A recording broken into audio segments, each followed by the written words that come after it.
Assalamualaikum warahmatullahi wabarakatuh. Selamat pagi, siang, atau sore. Kami dari kelompok 8 akan mempresentasikan materi mengenai sistem pengelolaan transaksi. Sebelumnya perkenalkan, nama saya Rizka Duaraini Putri dengan NIM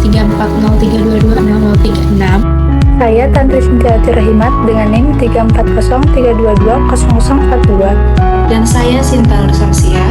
Pada kesempatan kali ini, kami akan membahas atau mempresentasikan materi tentang sistem pengolahan transaksi atau TPS, yang dimana TPS ini merupakan bagian penting dalam dunia aplikasi dan juga bisnis.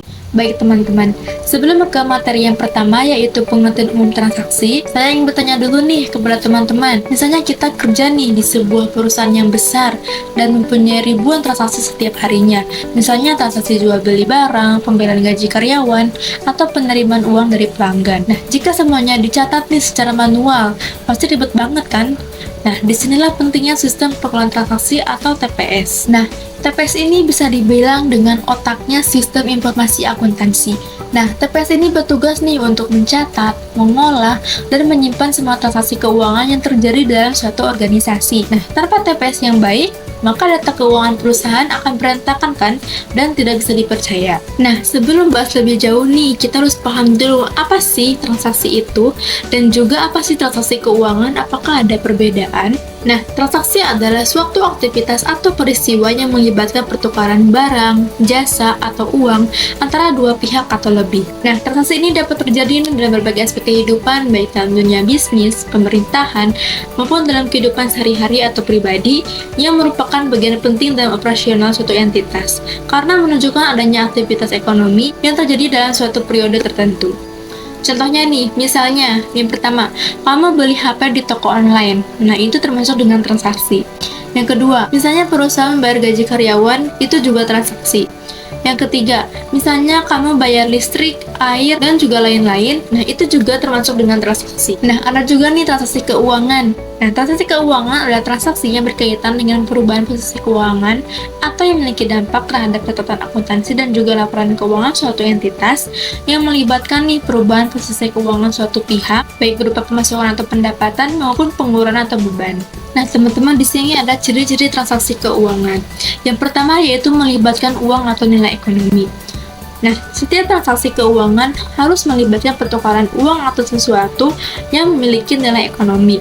Nah, contohnya seperti ini. Misalnya kamu membeli barang nih di toko. Nah, kamu akan menukar uang tersebut dan juga dengan barang tersebut. Nah, jadi ada pertukaran uang atau sesuatu kan yang memiliki nilai ekonomi.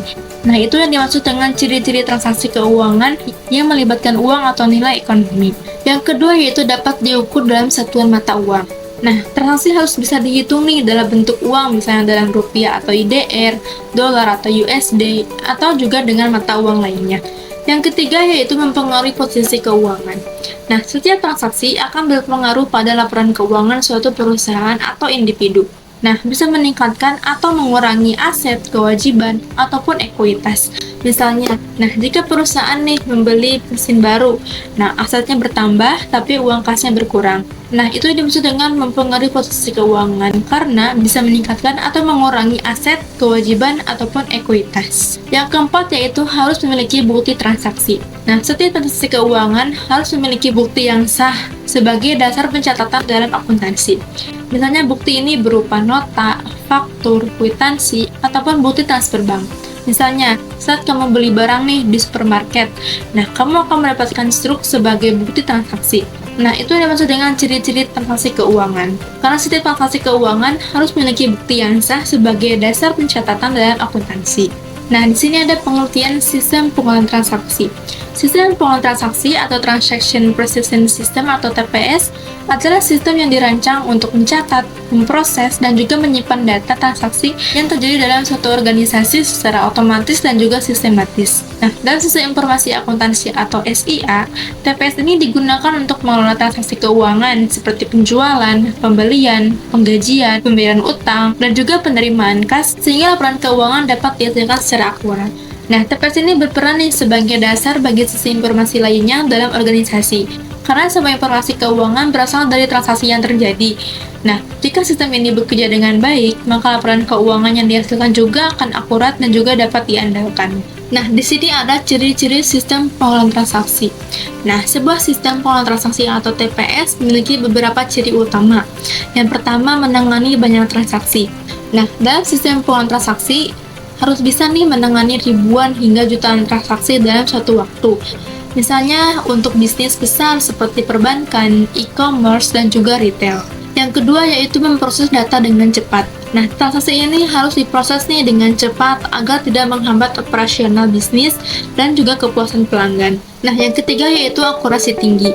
Nah, sistem ini harus mencatat dan juga mengolah transaksi dengan sangat akurat agar tidak terjadi kesalahan yang bisa merugikan perusahaan. Nah, misalnya nih, jika ada sistem penggajiannya salah hitung gaji karyawan karena lag atau bug di TPS-nya, nah, maka akan terjadi kelebihan ataupun kekurangan kan dalam pembayaran. Nah, yang akhirnya bisa mempengaruhi keuangan perusahaan. Nah, oleh karena itu, sistem nih harus memiliki mekanisme pengecekan ulang dan juga validasi data sebelum transaksi itu diproses. Yang keempat yaitu keamanan data yang terjamin. Data transaksi adalah informasi yang sangat penting dan juga sensitif. Nah, sehingga harus dijaga dengan sistem keamanan yang baik agar tidak bisa diakses atau dimanipulasi oleh pihak yang tidak berwenang. Yang kelima yaitu otomatisasi pemrosesan. Nah, TPS ini bekerja secara otomatis tanpa perlu campur tangan manusia dalam setiap transaksi. Nah, hal ini membuat sistem lebih efisien dan juga mengurangi resiko kesalahan manusia atau human error. Misalnya, saat kamu transfer uang nih lewat mobile banking, nah sistem secara otomatis mengurangi saldo di rekening kamu dan juga menambah saldo di rekening penerima tanpa perlu adanya pegawai bank yang memprosesnya secara manual. Oleh karena itu, otomatisasi dalam TPS sangat penting nih untuk meningkatkan efisiensi dan juga kecepatan dalam proses bisnis. Saya akan melanjutkan materi yaitu tentang karakteristik sistem pengolahan transaksi. Sebuah TPS memiliki karakteristik utama sebagai berikut. 1. Volume data yang besar. Sistem ini menangani transaksi dalam jumlah besar setiap harinya. Nah, untuk contohnya yaitu transaksi penjualan di supermarket atau e-commerce yang dapat mencapai ribuan bahkan jutaan per hari. 2. Kecepatan dan efisiensi. Karena volume transaksi yang besar, TPS harus dapat memproses data dengan cepat agar operasional bisnis tidak terganggu. 3. Keandalan tinggi. TPS harus bebas dari kesalahan karena kesalahan pencatatan transaksi dapat berdampak besar pada laporan keuangan dan pengambilan keputusan bisnis. 4. Keamanan data. Sistem ini harus memiliki kontrol keamanan untuk melindungi data transaksi dari kehilangan, manipulasi, atau akses tidak sah. 5. Pemrosesan yang terstruktur, menggunakan aturan dan prosedur yang jelas dalam menangani transaksi. Yang selanjutnya yaitu siklus pemrosesan transaksi dalam SIA. TPS bekerja dalam beberapa tahapan pemrosesan agar transaksi bisa dicatat dan diolah dengan baik. Tahapan tersebut adalah 1. Input data. Tahap ini merupakan langkah awal di mana data transaksi dimasukkan ke dalam sistem. Contohnya yaitu seorang kasir di supermarket memasukkan data transaksi pelanggan melalui sistem kasir. Sistem e-commerce secara otomatis mencatat transaksi pelanggan setelah pembayaran dilakukan. 2. Yaitu pemrosesan data. Proses validasi, perhitungan, dan penyimpanan transaksi. Contohnya, transaksi ATM yang langsung mengurangi saldo setelah uang ditarik. 3. Penyimpanan data. Setelah diproses, data transaksi disimpan dalam database untuk keperluan pencatatan dan pembuatan laporan keuangan. 4. Output. Laporan, struk transaksi, atau informasi lain yang digunakan untuk keperluan operasional atau analisis. 5. Kontrol dan keamanan data. Sistem pengolahan transaksi harus memiliki mekanisme keamanan yang baik untuk menghindari kehilangan atau manipulasi data. Yang selanjutnya yaitu jenis-jenis sistem pengolahan transaksi dalam SIA. 1. Batch processing. Transaksi dikumpulkan terlebih dahulu sebelum diproses dalam kelompok. Contohnya yaitu pemrosesan gaji karyawan yang dilakukan setiap akhir bulan. 2. Real-time processing. Transaksi langsung diproses saat terjadi. Contohnya, sistem pembayaran di e-commerce atau perbankan online. 3. Online processing. Memungkinkan banyak pengguna mengakses dan memproses transaksi secara bersamaan dalam satu sistem online. Contohnya, sistem pemesanan tiket pesawat atau pemesanan hotel. Nah, untuk selanjutnya yaitu komponen SPT atau SIA. 1. Hardware merupakan perangkat fisik yang dapat digunakan untuk mengumpulkan, memasukkan, memproses, menyimpan, mengeluarkan hasil pengolahan data dalam bentuk informasi. Untuk subkomponennya yaitu bagian input, bagian pengolah, bagian output, dan bagian komunikasi. 2. Software merupakan kumpulan dari program-program yang digunakan untuk menjalankan aplikasi tertentu dalam komputer. Untuk subkomponennya yaitu sistem operasi, software aplikasi siklus penerimaan, software aplikasi siklus pengeluaran, software aplikasi siklus produksi, penerimaan dan pengeluaran kas, dan software aplikasi siklus GL dan laporan keuangan. Yang ketiga yaitu brainware. Brainware sumber daya manusia merupakan bagian terpenting dari komponen sistem informasi yang dikelompokkan menjadi dua yaitu pemilik sistem informasi dan pemakai sistem informasi. Untuk subkomponennya yaitu manajer sistem informasi, analis sistem informasi, ahli komunikasi, administrator database, programmer, dan operator. Yang keempat yaitu prosedur. Prosedur merupakan rangkaian aktivitas atau kegiatan yang dilakukan secara berulang-ulang dengan cara yang sama. Untuk subkomponennya yaitu rangkaian aktivitas atau transaksi dalam siklus penerimaan, siklus produksi dan penggajian, siklus pengeluaran, penerimaan dan pengeluaran kas, dan siklus GL dan pembuatan laporan keuangan. Yang kelima yaitu database, merupakan sistem pencatatan dengan menggunakan komputer yang memiliki tujuan untuk memelihara informasi agar selalu siap pada saat diperlukan. Untuk subkomponennya yaitu eksternal data keuangan, konseptual data keuangan, dan internal data keuangan. Yang terakhir yaitu jaringan komunikasi, merupakan pengguna media elektronik atau sinar untuk memindahkan data dari satu lokasi ke satu atau beberapa lokasi yang lain. Untuk subkomponennya yaitu server, terminal, network card, dan switching hub. Dan untuk selanjutnya ada contoh penerapan sistem pengolahan transaksi dalam SIA. Yang pertama, ada sistem penjualan, digunakan untuk mencatat transaksi penjualan barang dan jasa. Dan yang kedua, ada sistem pembelian, yaitu sistem yang untuk dipergunakan merekam transaksi pembelian, bahan baku atau barang dagang. Dan yang ketiga, ada sistem persediaan, yaitu untuk mengelola stok barang berdasarkan transaksi penjualan dan pembelian.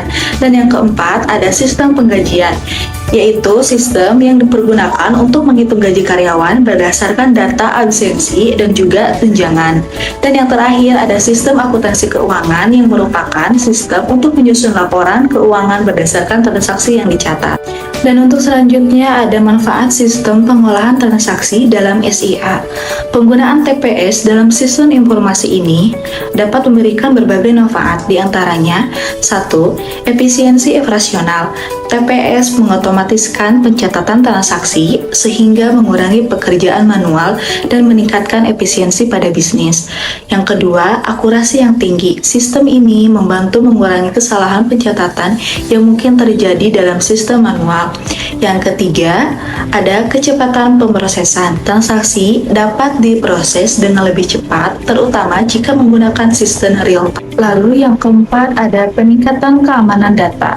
Dengan kontrol akses dan enkripsi data, sistem ini membantu melindungi informasi keuangan dari ancaman seperti manipulasi atau kehilangan data. Dan yang terakhir, kemudahan pelaporan keuangan.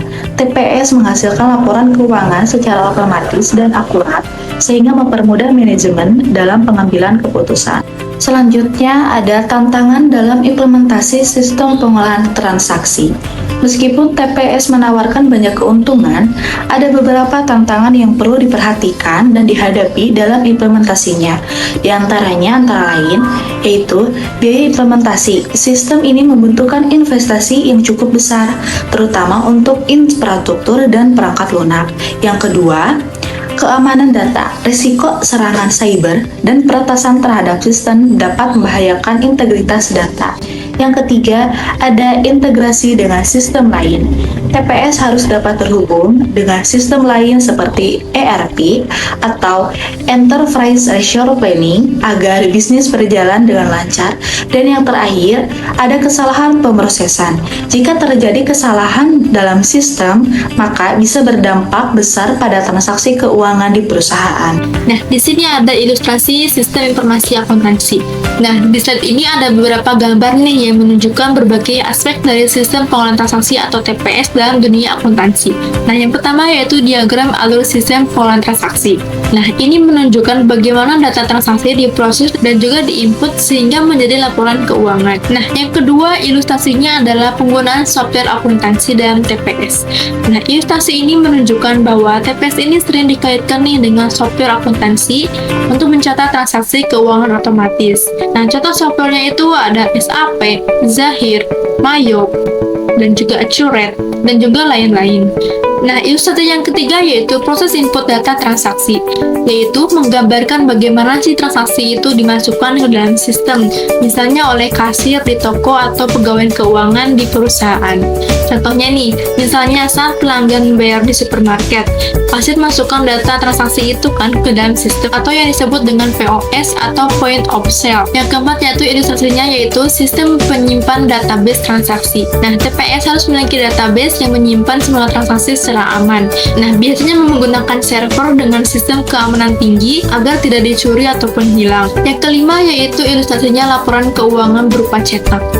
Nah, TPS ini menghasilkan laporan keuangan nih yang bisa dicetak dan juga digunakan untuk pengambilan keputusan bisnis seperti neraca, laporan laba rugi, arus kas, dan juga lain-lain. Nah, yang keenam ilustrasinya yang terakhir yaitu keamanan data dalam sistem pengolahan transaksi. Nah, ilustrasi ini menekankan bahwa pentingnya menjaga keamanan dalam TPS. Dan sistem ini memiliki proteksi seperti enkripsi data, firewall, dan juga autentikasi pengguna agar tidak mudah diretas. Nah, baik teman-teman. Nah, dari penjelasan tadi, kita bisa menyimpulkan nih bahwa sistem pengolahan transaksi adalah kegiatan yang penting dalam pengolahan data transaksi di dalam sebuah bisnis atau individu. Nah, dengan adanya TPS, transaksi dapat diproses nih secara otomatis, lebih cepat, akurat, dan juga lebih aman. Demikian presentasi dari kami, semoga bisa menambah wawasan teman-teman semuanya. Jika ada pertanyaan, kami persilahkan. Terima kasih atas perhatiannya. Wassalamualaikum warahmatullahi wabarakatuh.